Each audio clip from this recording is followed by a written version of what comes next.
One of the reasons why new cars are so expensive now compared to maybe 5 or 6 years ago is because of the amount of technology that's packed into a new car.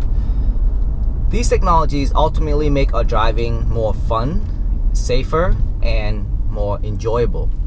It also makes our car last longer or feels new as the years start to progress. Here are the 12 technology that I think you should have in your new car. The first thing that comes to my mind is a navigation system. With a navigation system, you get also an LCD screen right in the middle of your console. And for some reason, this LCD just makes your car stand out and it makes it a lot nicer. I don't know if we're gonna use the navigation that much. I have a navigation system in my car. I don't often use it, but because of that, it just makes my car look nicer. The second thing I think you should have is a backup camera. This adds a level of safety to your driving experience, especially when you're backing out of your driveway or maybe maneuvering into a parking. With a backup camera, it just feels a bit safer and again more modern, because these are now standard, by the way, but if it isn't, then get one because it will make it a lot better. Third, adaptive cruise control. This is one of the very new technologies that are now becoming more standard in new cars, but there are 2016, 2017 models. There are those cars that are still consider these as an add-on. So what is adaptive cruise control? Well, this system allows you to control, the system controls your speed for you, which means that when you're on the freeway and you're cruising and a car in front of you slows down, then the car will automatically slow down for you, which means that you don't have to control the gas or the brake pedal. It does that for you using front cameras that it had. Usually a standard car will have 2 front cameras to detect that. Some will have 3, others will have 1, but generally they're pretty good and reliable system. They do come with different names though. For example, Subaru will call these adaptive cruise control setting their eyesight. Mazda calls it the eye active sensing technology. So the general name for them is adaptive cruise control. So just look for them and make sure you have that option. I think it's a pretty nice feature to have. Auto hold is also the fourth thing that I want to recommend. This is the ability for you to release the brake pedal, especially when you're at a red light, by activating the auto hold button. The car will actually hold itself once you depress the gas pedal, and you can kind of let go of your foot to rest your leg, to rest your foot while you're waiting at a red light, at a drive-through, those kind of things, and especially maybe even during like stop and go or a lot of traffic on the freeway. This might be useful. And by the way, stop and go traffic on the freeway, the technology that really helps with that is the adaptive cruise control. So make sure you get make sure those are part of the package that you're getting in your new car. The fifth thing that I want to recommend is called the automatic emergency braking system. This is the new cars use radar that's mounted in the front to detect pedestrian and cars that are maybe suddenly stopped while you're cruising at a constant speed. So as soon as it detects a change in the speed, and if the change is really quick, then the car will basically sends off these beep signals to warn you in regards to a collision. And if you don't react in time, then the car will react for you. These are now becoming really standard in luxury cars, but in regular cars, these are an option. So make sure you look for these options and add these options on to make your driving more safe. The sixth thing I want to recommend is high intensity discharge headlamp.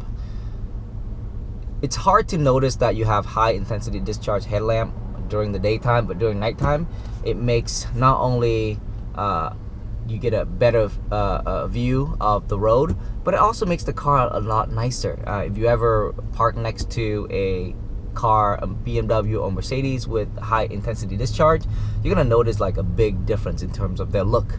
And these are available in almost every car that I can think of. So it's not only available in luxury cars. Ask for this option. If you can't afford getting an HID headlamp in your car, make sure you add this on because it will make your car feel new a lot longer.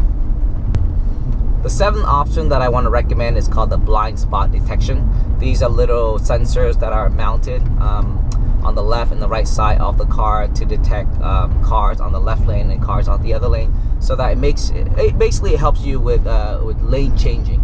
Another name that goes by is lane changing assist. So before you change lane, and if it sees a car to your left, and if you want to change to the left lane, then it will warn you the fact that there's a car in your blind spot, and that is not safe to change lane. I'm sure you have heard about this. It's becoming more common now, but again, it's not something that's standard in every car. It's standard in Lexus now, but still an option in many other cars. So get this, it will help keep you safer on the road. The ninth option that I want to recommend is the Knee Airbag. Now, I haven't really heard of the Knee Airbag until my sister-in-law, who got in an accident in her GS 2016.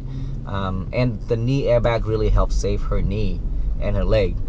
She was involved in a head-on collision with another car going at 40 miles an hour. And she was very lucky that she made it out, not only alive, but her knee were actually saved by the Knee Airbag. So every time I buy a car now, or every time someone asks me advice on things to get in a car in terms of safety, I always recommend the Knee Airbag, especially for driver. The ninth thing I want to recommend is the lane departure warning. This system warns you whenever you're drifting into the left or the right lane. Especially when you're feeling really sleepy and you're driving when you're really sleepy on a long road trip, this could be very helpful, and it could avoid a major accident. Usually when I'm in the city, I tend to turn this feature off, but when I'm going on a road trip or somewhere where the driving is long, it's lengthy, then I will tend to have this option on, because I know that's going to keep me safe in case I fall asleep on the wheel, which I never did, but it was nice to have. The 10th thing I want to recommend is the push start. The push start replaces starting your car with a key, and it makes the car look, again, more modernized. I think this was started by Lexus back in 2007 or 2005. I could be a little off on the year, but now it's becoming more standard in a lot of cars, especially luxury cars, and even with just regular cars, you can get this option as an add-on. And with a 2017 models and on, I think without this start-stop, it just makes the car look old. So get this feature if you can. I think you're gonna enjoy your car a lot more if you have this feature add-on. The 11th thing I want to recommend to get in your new car is the keyless entry system. Now, this system is a little bit different from having like a remote to unlock your car. It's not a major issue, it's not a big issue whether or not you get it, but I think it's nice to have.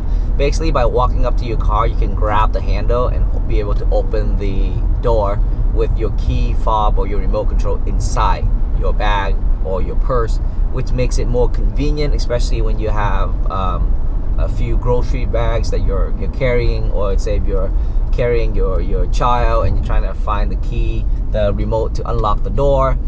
This could add a little bit more convenient to it, and again, it makes the car more modernized. New cars are going to have these nowadays, and it will just make your car last a little bit longer in terms of its newness.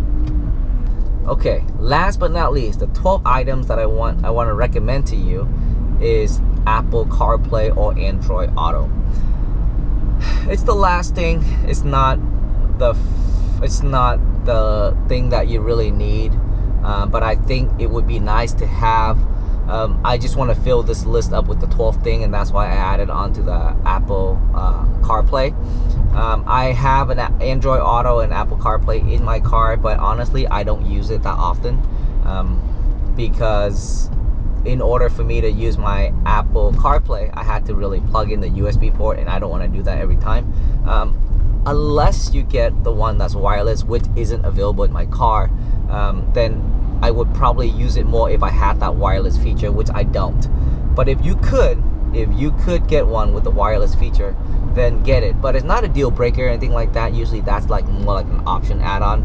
It's not really standard yet. It hasn't been standard yet just because Apple has to be paid, or Google, which owns Android, has to be paid for this feature.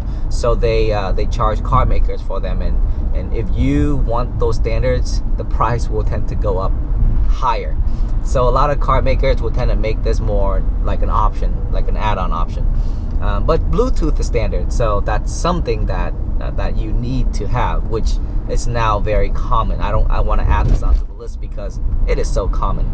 Now, other things that didn't make it to the list includes having a Wi-Fi on your car. I don't think that's needed.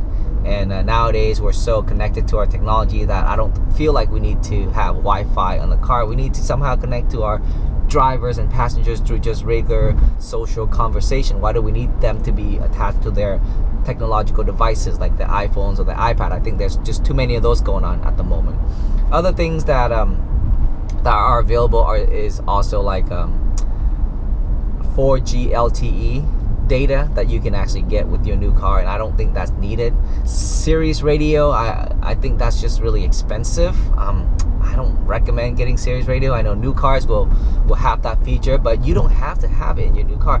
It usually comes with 3 months of free service, and then that's it. Afterward, you have to get your own subscription. But think about it: we subscribe to so many things. The last thing we need is like a subscription to a radio station. Well, that's my list for you on the 12 things. Oh, one more thing: a head-up display. This is it's been advertised a lot. I just don't think it's needed. I don't have it in my car, but I just don't know why people would need a head-up display. I can see that on a long road trip that might be useful for you, but in general, I just don't think it's useful. So, well, you be the judge. Let me know what you think of these 12 recommendations, and if you have any other things that I missed, feel free to comment below and let me know what you think. Subscribe to the channel, give it a thumbs up. I will see you next time. This is Ken for Cars and Technology.